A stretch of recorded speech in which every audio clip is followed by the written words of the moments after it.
Hello, Scorpio, Sun, Moon, Rising, and Venus signs. Kamusta kayo? Sana po nasa mabuti kayong kalagayan. Welcome back po sa Star Tarot. Kung bago kayo rito, welcome din kayo. Thank you for your support. I truly appreciate it. God bless you. Five of Cups. Scorpio, parang napanghihinaan ng loob.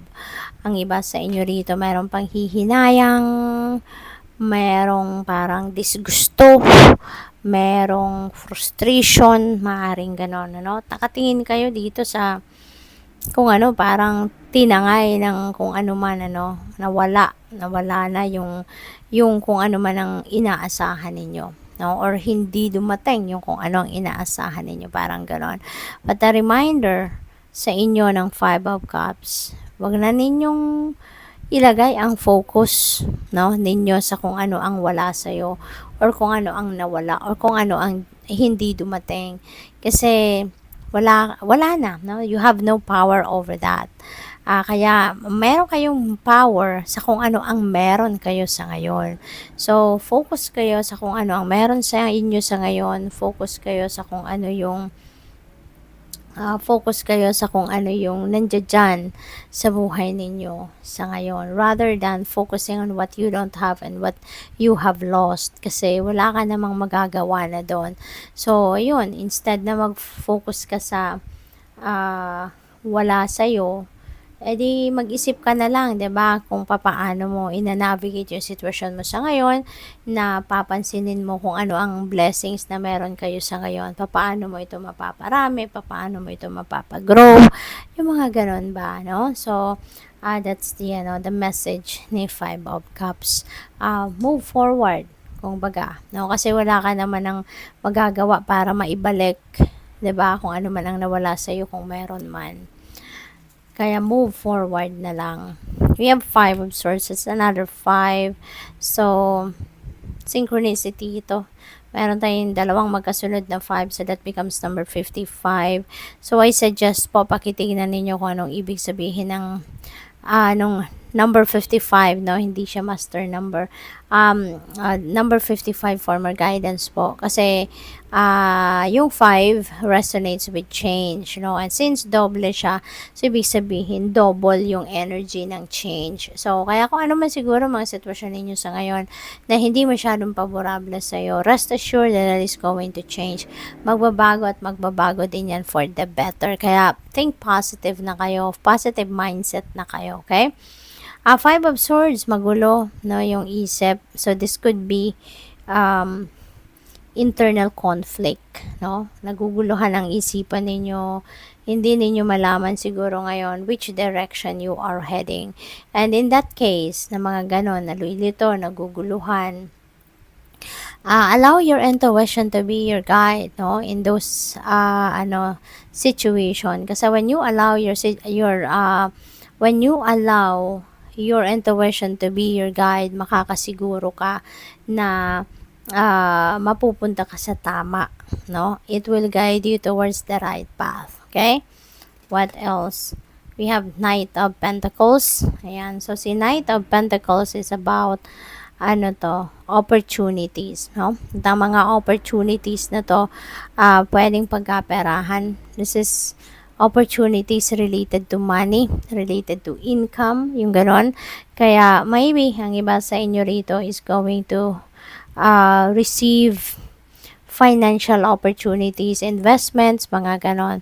Maganda rito, hindi kayo yung basta-bastang magja-jump into conclusion or magja-jump into this opportunity na meron, kundi pag-aaralan pa ninyo ito before you embark on beginning dito sa, kung sasali man kayo sa mga opportunities na to, or sa mga kung kukunin naman ninyo yung mga na to, yung mga opportunities na to, pinag-isipan, pinaghandaan at pinag-aralan nyo na to, no? Kaya maganda rin na kahit papano, 'di ba, nagiging smarter and wiser na kayo pagdating sa mga ganon bagay.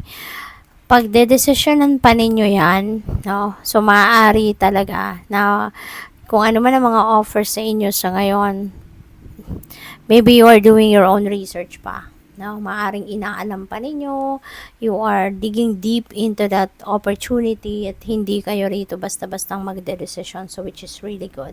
So take your time, no, hanggang sa makuha nyo na yung mga impormasyon na gusto ninyong makuha or gusto ninyong malaman para makita ninyo kung talagang yung mga offer na to is legit, 'di ba? Hindi kayo mabubudol, yung mga ganon. Pasiguro ba? Wow, another 5. So, tatlo na yung 5. Scorpio. So, this becomes angel number 55. So, pakitignan po ninyo, ibig sabihin ng mga numbers na to. Kasi these are synchronicities. So, ibig sabihin niya na mayroong mga guidance and divine universe para sa'yo na gusto niyang malaman ninyo, no? So, through the synchronicity. So, paki-google po ninyo, no? Tignan ninyo ang ibig sabihin ng number 55 at angel number 555 for more guidance. Kaya marami pa kayong matututunan dyan. Wisdom. Maybe you're a teacher, no? Spiritual teacher. Pwedeng ganon. Mentor, coach, ano pa, spiritual counselor. Baka ganon ang mga trabaho ninyo. You're sharing your wisdom with other people. You're inspiring other people through sharing of your wisdom and the lessons learned in your life in the past. So, siguro, kayo rin yung takbuhan, ng mga tao when they need help, when they need opinion, no? Maaaring kayo yung tinatakbuhan, nilalapitan. We have number 2, movement, choices, decisions. So, decision making, 'di ba? So, ayun nga, baka yung decision niyo na kailangan gawin could be related to movement. Ayan. So, pwedeng yung movement na to could be relocation, pwedeng ganun. Or baka nag-iisip ang iba sa inyo dito kung magpapalit nga kayo ng employer, maghahanap nga kayo ng bagong trabaho, baka mga ganun, pwede rin na yung decision na to could be related to marriage, could be related to relationship, no? So, pwedeng ganun.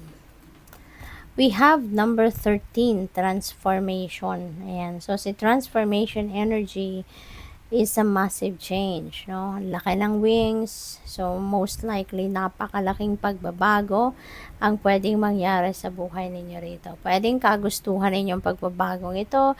Maybe this is what you are manifesting, or pwede rin na pagbabago ito sa outside world ninyo.